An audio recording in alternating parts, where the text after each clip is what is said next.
We were telling you earlier about how the hurricane of 1921 really changed the course for Ari Olds and his outlook here for the city of Oldsmar. It's been more than 100 years since that storm, but in some ways you can still see the impacts today. It created Honeymoon and Caladesi Islands.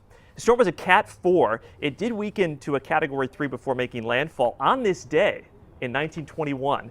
Winds near Tarpon Springs were estimated at 120 miles per hour, according to the National Weather Service, and it brought devastating storm surge up to 11 feet. Chief Meteorologist Bobby Deskins joins us here again with how surge impacted those who even lived further inland. Have you ever seen one of those storm surge signs? This one's on Line Ball and Racetrack Road, and it suggests 20 feet of water is possible in a strong storm surge.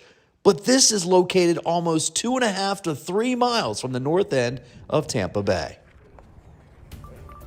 This looked really cool with that drone. It's just hard to believe because it's so low lying, and it's called the 1921 Tarpon Springs hurricane because it made landfall in Tarpon Springs, which counterclockwise flow means the wind's blowing from the south to the north right here in the bay.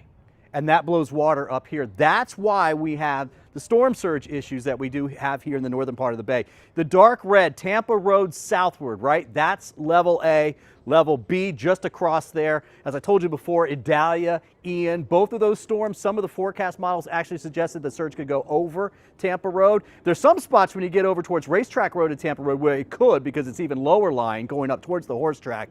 But look, if you live in this area, you don't need to drive to Orlando.